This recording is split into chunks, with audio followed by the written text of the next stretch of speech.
Shanghai international studies യൂണിവേഴ്സിറ്റിയിലെ centre for Indian സ്റ്റഡീസിന്റെ director ഇന്ത്യയിലേക്കൊരു സന്ദർശനം നടത്തി. എന്നിട്ട് ഏപ്രിൽ 1 ഗ്ലോബൽ ടൈംസിൽ അദ്ദേഹം ഒരു ലേഖനം എഴുതിയിട്ടുണ്ട്.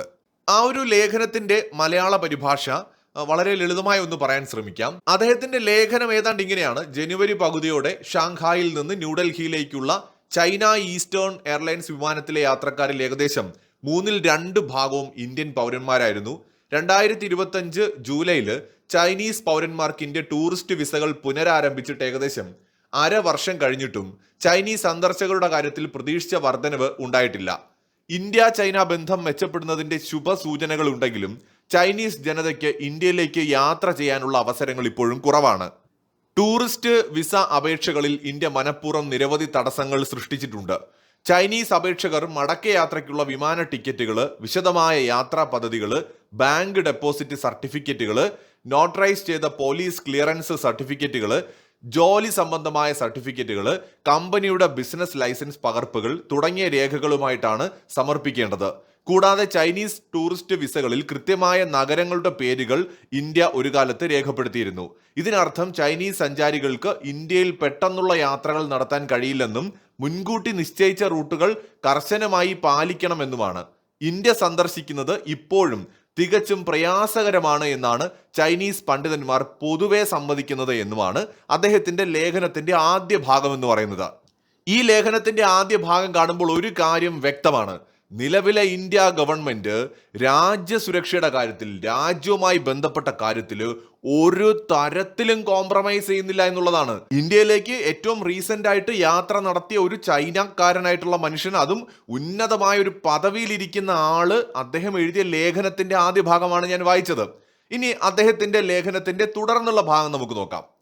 ഈ സമ്മിശ്ര നിലപാട് ചൈനയോടുള്ള ഇന്ത്യയുടെ സാമ്പത്തിക വ്യാപാര നയങ്ങളിലും പ്രതിഫലിക്കുന്നുണ്ട്. 2020 ജൂണിന് ശേഷം ഇന്ത്യ ചൈനീസ് നിക്ഷേപങ്ങളെ ഏതാണ്ട് പൂർണ്ണമായി തടയുകയും ചൈനയുമായിട്ടുള്ള സാമ്പത്തിക ബന്ധം വിച്ഛേദിക്കാൻ ശ്രമിക്കുകയും ചെയ്തു. ഇതാണ് അദ്ദേഹത്തിന്റെ അടുത്ത പാരഗ്രാഫിൽ അദ്ദേഹം പ്രധാനമായി പറയുന്ന വാചകങ്ങൾ. അപ്പൊ ഇതിൽ നിന്ന് ഒരു കാര്യം വ്യക്തമാണ്: 2020 ഗാൽവാൻ സംഘർഷത്തിന് ശേഷം ഇന്ത്യ ചൈനയ്ക്കെതിരെ സ്വീകരിച്ചത് ശക്തമായ നടപടികളാണ്. ഇത് ചൈനയും സമ്മതിക്കുന്നുണ്ട് എന്ന് മാത്രമല്ല, ഇവിടെ കുറെ ആളുകൾ ഇന്ത്യ ആപ്ലിക്കേഷൻ റദ്ദ് ചെയ്തു, ഇന്ത്യ അങ്ങനെ ചെയ്തു ഇങ്ങനെ ചെയ്തു എന്നൊക്കെ പറഞ്ഞ് കളിയാക്കി. യഥാർത്ഥത്തിൽ ഇന്ത്യ ചൈനയ്ക്ക് കൊടുത്ത മറുപടി എത്രത്തോളം ആഴത്തിൽ അവരെ ബാധിച്ചിട്ടുണ്ട് എന്ന് ഇത്തരത്തിലുള്ള തുറന്നു പറച്ചിലുകളിൽ നമുക്ക് കാണാം. ഇവിടെ ശ്രദ്ധിക്കേണ്ട കാര്യം, ചൈനക്കാരായിട്ടുള്ള ആളുകൾ ഒരിക്കലും ഇന്ത്യയെ സപ്പോർട്ട് ചെയ്തുകൊണ്ട് ലേഖനം എഴുതാൻ പോകുന്നില്ല. പക്ഷെ എന്നിട്ടും അദ്ദേഹത്തിന്റെ ലേഖനങ്ങളിൽ ഇത്തരം വാചകങ്ങൾ വരുന്നുണ്ടെങ്കിൽ ഇന്ത്യ കൊടുത്തത് ചെറിയ പണിയല്ല എന്നത് വ്യക്തം. ഈ ലേഖനത്തിൽ തന്നെ അദ്ദേഹം തുടർന്ന് വളരെ പ്രധാനപ്പെട്ട ചില കാര്യങ്ങൾ കൂടി പറയുന്നുണ്ട്. അതിലൊന്ന്, വലിയ വികസന സാധ്യതകൾ എന്ന തലക്കെട്ട് കൊടുത്തിട്ട് ലേഖനത്തിൽ എഴുതിയിരിക്കുന്ന ഒരു ഭാഗമാണ്. കഴിഞ്ഞ ദശകത്തിൽ ഇന്ത്യയുടെ സാമ്പത്തിക പ്രകടനം ശ്രദ്ധേയമാണ്. ഇന്ത്യയുടെ മൊത്ത ആഭ്യന്തര ഉൽപാദനം GDP 2014 $2.1 ട്രില്യൺ നിന്ന് 2024 $4 ട്രില്യൺ ആയിട്ട് ഇരട്ടിച്ചു. ലോക ബാങ്കിന്റെ കണക്കനുസരിച്ച് ഇന്ത്യയിൽ അതിദാരിദ്ര്യത്തിൽ കഴിയുന്നവരുടെ എണ്ണം 2011-12 കാലയളവിലെ 16.2% നിന്ന് 2022-23 2.3% കുറഞ്ഞു.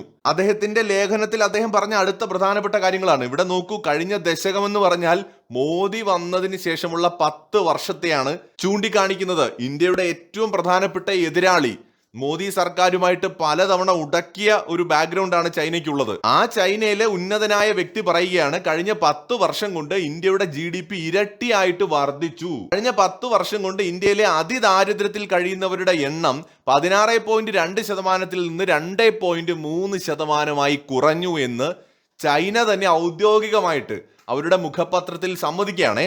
ഇനി അദ്ദേഹം ഈ ലേഖനത്തിൽ തുടർന്ന് അദ്ദേഹത്തിന്റെ ചില എക്സ്പീരിയൻസസ് ഷെയർ ചെയ്യുന്നുണ്ട്. അത് ഇപ്രകാരമാണ്: എന്റെ ഫീൽഡ് റിസർച്ച് അനുസരിച്ച് ഇന്ത്യൻ സമ്പദ് വ്യവസ്ഥയിലെ വ്യക്തമായ പുരോഗതിയും ദ്രുതഗതിയിലുള്ള നഗര വികസനവും ശരിവയ്ക്കുന്നു. 2016 എന്റെ സന്ദർശനവുമായി താരതമ്യം ചെയ്യുമ്പോൾ ന്യൂഡൽഹിയിലും കൊൽക്കത്തയിലും ഭിക്ഷാടനം ഗണ്യമായി കുറഞ്ഞിട്ടുണ്ട്. ബംഗളൂരു പോലെയുള്ള ഇന്ത്യൻ നഗരങ്ങളിൽ, ദക്ഷിണേന്ത്യൻ നഗരങ്ങളിൽ ഇത് അപൂർവമായി മാത്രമേ കാണപ്പെടുന്നുള്ളൂ. ഒരു ദശകം മുമ്പ് ന്യൂഡൽഹിയിലെ തെരുവുകളിൽ മോട്ടോർ ബൈക്കുകൾക്കും ഓട്ടോറിക്ഷകൾക്കും കാറുകൾക്കുമൊപ്പം സൈക്കിൾ റിക്ഷകളായിരുന്നു പ്രധാന യാത്രാമാർഗം. ഇന്ന് സൈക്കിൾ റിക്ഷകൾ കാണാനില്ല. ന്യൂഡൽഹിയില് അത്യാധുനിക ഓഫീസ് കെട്ടിടങ്ങളും ഷോപ്പിംഗ് മാളുകളും പഞ്ചനക്ഷത്ര ഹോട്ടലുകളും ഒത്തുകൂടിയിരിക്കുന്നു. തലസ്ഥാനത്തിനു ചുറ്റും നിർമ്മാണ പ്രവർത്തനങ്ങൾ സജീവമാണ്. 10 വർഷം മുമ്പ് ഇന്ത്യയിലേക്ക് എത്തിയ ആ മനുഷ്യനാണ് ഇപ്പൊ വീണ്ടും ഇന്ത്യയിലേക്ക് വന്നത്. അദ്ദേഹം പറയുകയാണ്, ഇന്ത്യ അടിമുടി മാറിക്കൊണ്ടിരിക്കുകയാണ്. ഇന്ത്യയിൽ വികസനം കാണാൻ കഴിയുന്നു. നഗര വികസനം ദ്രുതഗതിയിൽ നടക്കുന്നു. ഇന്ത്യൻ സമ്പദ് വ്യവസ്ഥയിൽ വ്യക്തമായ പുരോഗതിയുണ്ട്. ഇതൊരു ചൈനക്കാരന്റെ തുറന്നു പറച്ചിലാണ്. ആ ലേഖനത്തിൽ എല്ലായിടത്തും ഇന്ത്യ അങ്ങ് പൊക്കിയൊന്നും അയാൾ പറഞ്ഞിട്ടില്ല. പക്ഷേ അയാൾ ചില കാര്യങ്ങൾ ആ ലേഖനത്തിൽ തുറന്ന് സമ്മതിക്കുന്നുണ്ട്. 10 വർഷം മുമ്പ് ഞാൻ കണ്ട ഇന്ത്യ അല്ല ഇപ്പൊ കണ്ടത്. ഇന്ത്യ മാറുന്നു എന്നാണ് അദ്ദേഹം സമ്മതിക്കുന്നത്. ലേഖനത്തിന്റെ ഒരു ഭാഗത്ത് അദ്ദേഹം പറയുന്നുണ്ട്, ഒരിക്കൽ ഇന്ത്യയുടെ സിലിക്കൺ വാലി എന്ന് വിളിക്കപ്പെട്ടിരുന്ന ബംഗളൂരു ഇപ്പോൾ എയറോസ്പേസ്, ഇലക്ട്രോണിക്സ്, ബയോടെക്നോളജി തുടങ്ങിയ വ്യവസായങ്ങൾ വികസിപ്പിച്ചുകൊണ്ട് ഒരു അത്യാധുനിക നിർമ്മാണ ഹബ്ബായിട്ട് മാറാൻ ശ്രമിക്കുകയാണ്. എങ്കിലും തുണിത്തരങ്ങൾ, വസ്ത്രങ്ങൾ തുടങ്ങിയ തൊഴിലധിഷ്ഠിത വ്യവസായങ്ങളിലൂടെ കർഷക തൊഴിലാളികളെ ഉൾക്കൊള്ളുന്ന ചൈനീസ് വികസന മാതൃകയിൽ നിന്ന് വ്യത്യസ്തമായിട്ട് ചിപ്പുകൾ, സെമി കണ്ടക്ടറുകൾ തുടങ്ങിയ മൂലധന അധിഷ്ഠിതവും ആധുനികവുമായ നിർമ്മാണ മേഖലകളിലാണ് ഇന്ത്യൻ സർക്കാരിന് താല്പര്യം.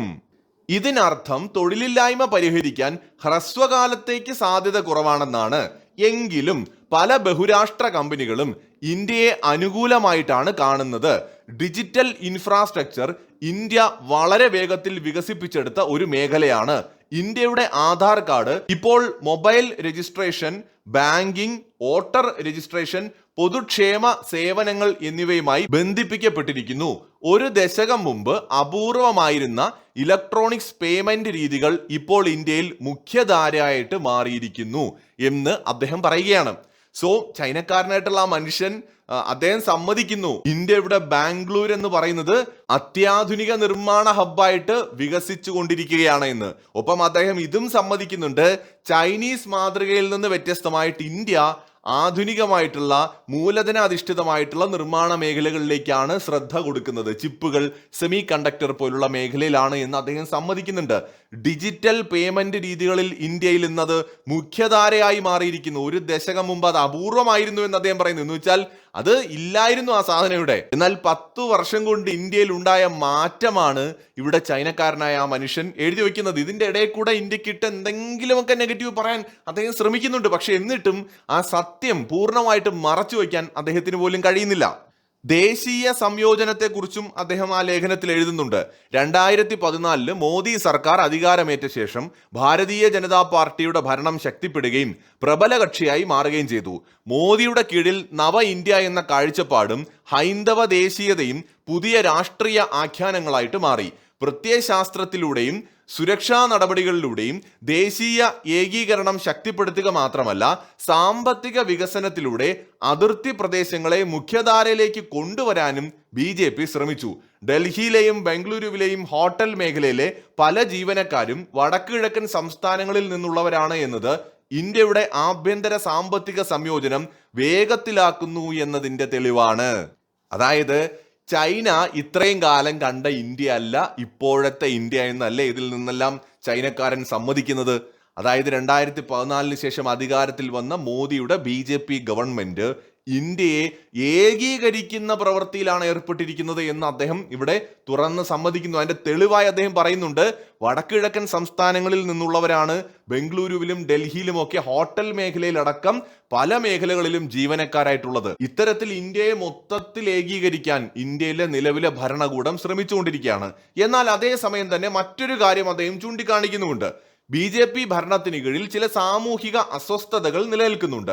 ഹിന്ദു സംസ്കാരത്തിലൂടെ ഇന്ത്യയെ ഏകീകരിക്കണമെന്ന പ്രത്യയശാസ്ത്രം ചില പുരോഗതികൾ ഉണ്ടാക്കിയെങ്കിലും മതവിഭാഗങ്ങൾ തമ്മിലുള്ള ബന്ധങ്ങളിൽ അത് മാറ്റങ്ങൾ വരുത്തിയിട്ടുണ്ട്. ഹൈന്ദവ സമൂഹം തങ്ങളുടെ സാംസ്കാരിക വിശ്വാസങ്ങൾക്ക് പ്രാധാന്യം നൽകുമ്പോൾ മറ്റു മതവിഭാഗങ്ങളും സ്വന്തം വ്യക്തിത്വം ഉയർത്തിക്കാട്ടാൻ തുടങ്ങിയിരിക്കുന്നു. ഇത് ഭാവിയിൽ ഇന്ത്യൻ സാമൂഹിക വികസനത്തെ എങ്ങനെ ബാധിക്കുമെന്നത് ശ്രദ്ധിക്കേണ്ടതുണ്ട്.